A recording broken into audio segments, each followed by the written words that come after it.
Bismillahirrahmanirrahim. Ma kana alen nebiyyi min haracin fîmâ feradallahu leh.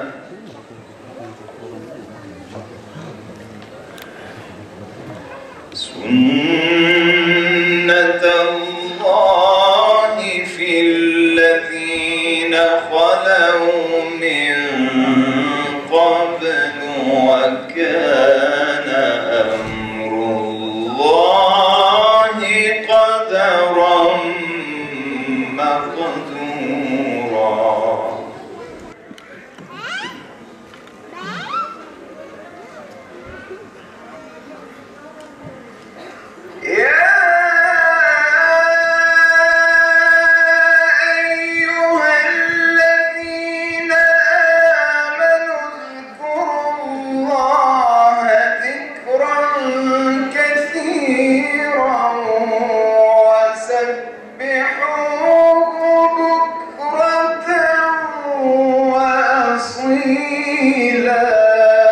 Hakikaten programımız hayra vesile olur diye ümit ediyoruz. Konu çok önemli bir konu.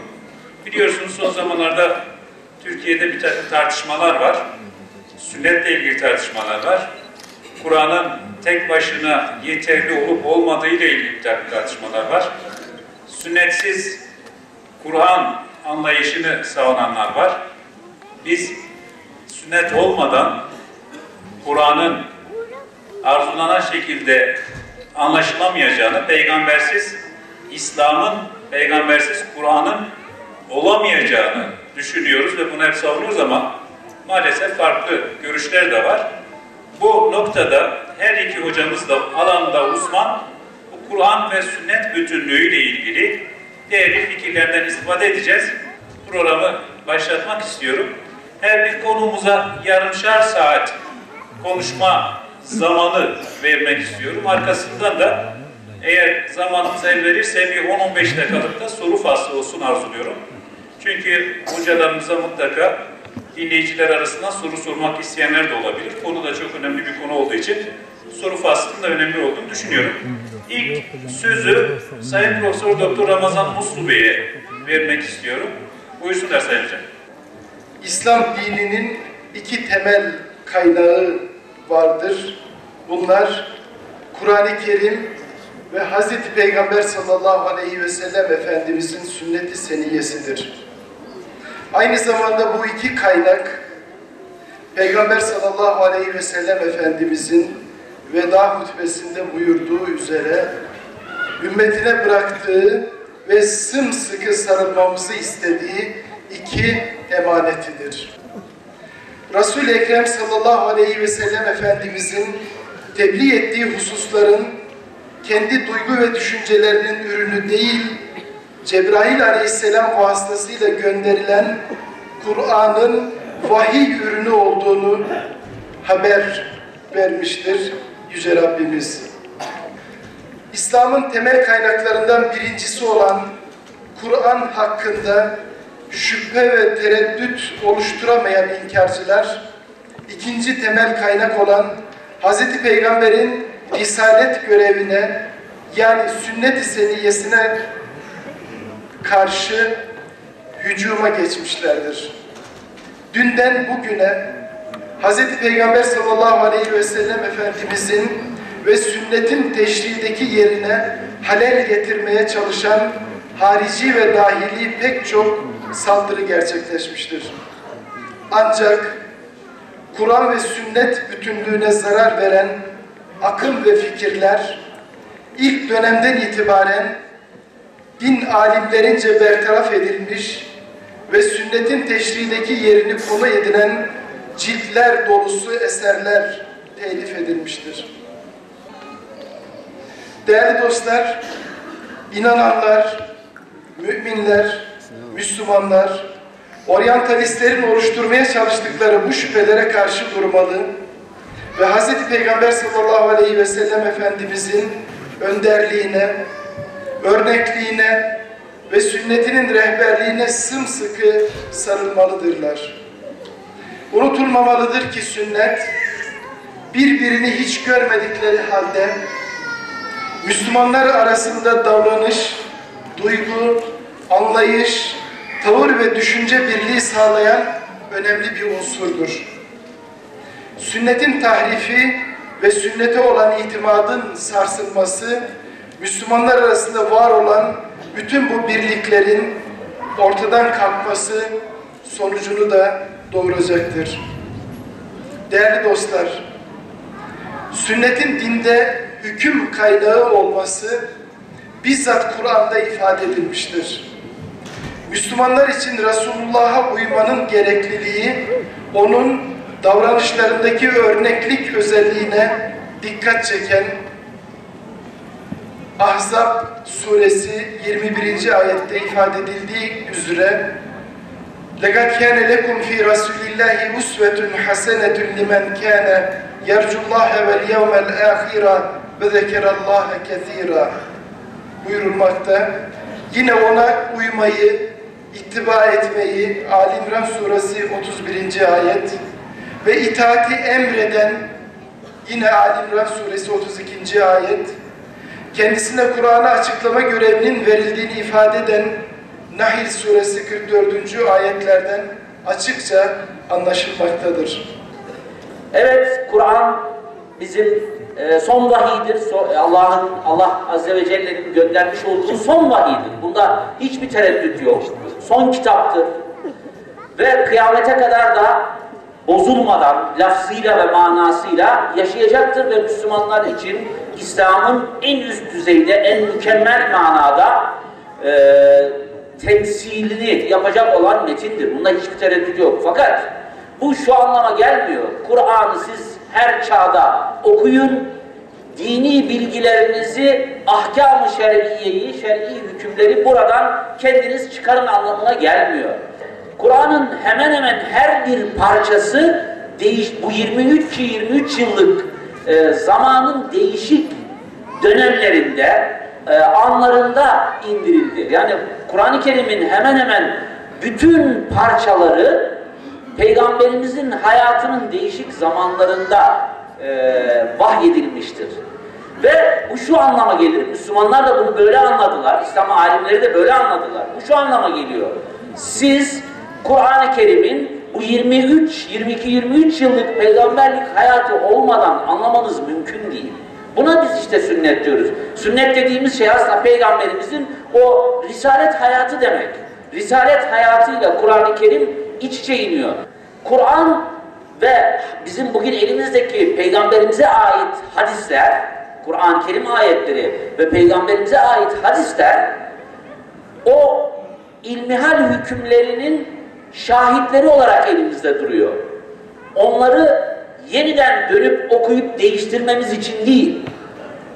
Çünkü biz Kur'an'da namazın vakitlerini, rekatların sayılarını, bunları bilmiyoruz. Bunları Hazreti Peygamber öğretti. Dolayısıyla Kur'an'da eğer rükudan, secdeden bahsediyorsa فَرْكَعُوا وَاسْجُدُوا ya da فَقْرَعُوا مَا تَيَسَّرَ مِنَ الْقُرْآنِ gibi ifadelerin tümünü biz, yani kıraatla ilgili ayet, rükû ile ilgili ayet var, secde ile ilgili ayet var ama hiçbir yerde demiyor ki mesela rükû secdeden önce gelir, secde 2 tane olur, sonra oturulur, teşehhüd edilir, sonra kalkılır gibi bir ifade yok. Böyle bir anlatı yok Kur'an-ı Kerim'de.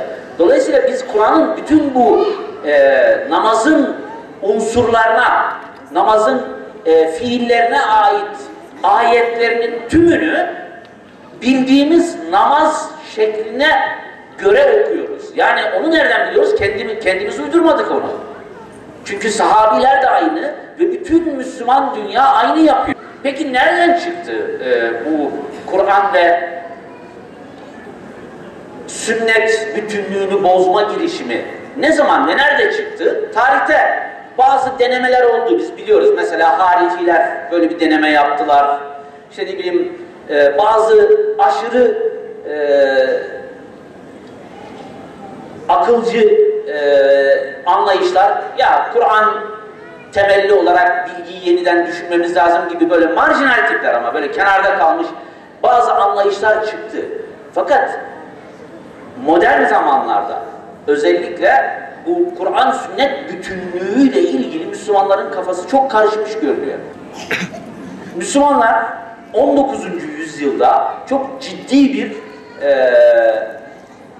kırılma yaşadılar. Neydi o kırılma? İlk kez, yani tarih boyunca Müslümanlar yenmişlerdi, yenilmişlerdi vesaire ama ilk kez Müslümanlar, fakat 19. yüzyıldaki yenilgi Müslümanlara çok büyük bir darbe oldu ve büyük bir kırılmaya neden oldu. O da şu: Müslümanlar ilk kez Medine'de Hz. Muhammed'in sallallahu aleyhi ve sellem kurmuş olduğu şeriata dayalı İslam toplumsal yapısını ilk defa değiştirmeye kalktılar. 19. yüzyılın sonunda oldu bu. 20. yüzyılın başlarına geldiğimizde Müslümanlar bir nevi İslam şeriatına dayalı bir toplumsal yapı yerine tırnak içinde Avrupa şeriatına dayalı bir toplumsal yapı kurdular.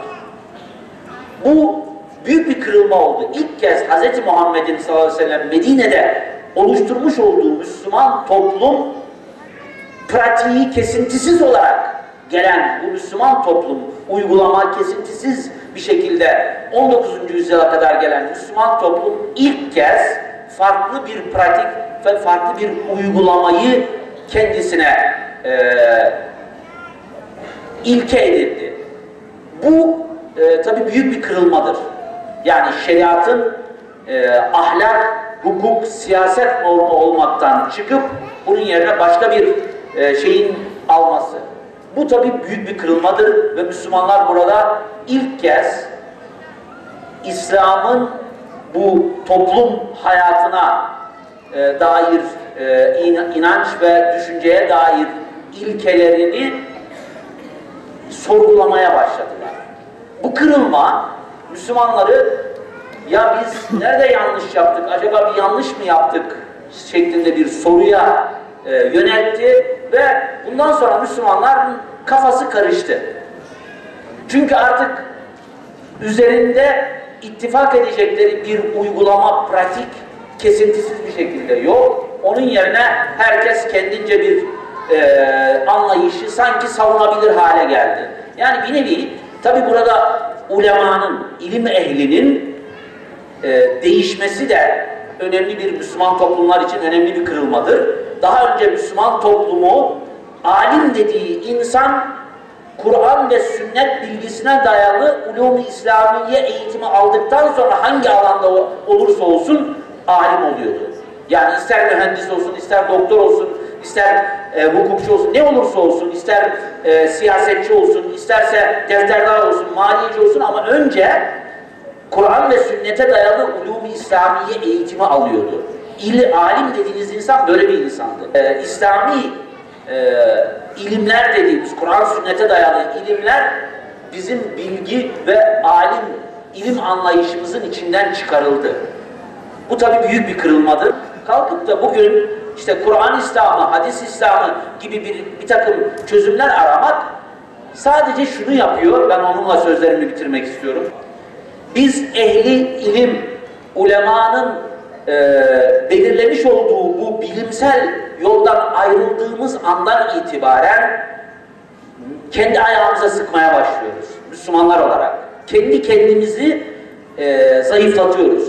Nasıl zayıflatıyoruz? Önce işte alimlere laf edelim. Onlar tarihte alimdi, biz de alimiz diyerek alimleri küçümsedik. Sonra onların ürettiği ilim eserlerini küçümsedik. Sonra o yetmedi, oradan Kur'an ve hadise dönerek çağdaşlaşacaktık. Sonra baktık ki ya bu hadis de bizi pek tatmin etmiyor. Bunu da bir tarafa itelim dedik. Şimdi Kur'an'a geldik. Korkarım bu Kur'ancılar yarın Kur'an da yetmiyor diyecekler. Ve ondan sonra da bizi ya deist ya da Allah korusun ateist yapacaklar. Buraya doğru teşvik edecekler. Bu iş buraya doğru gidiyor. Bu tehlikeli bir yol ve bunun neden ortaya çıktığını bence tahlil edip ona göre en azından entelektüeller olarak, ilim ehli olarak bir çözüm üretmek zorundayız.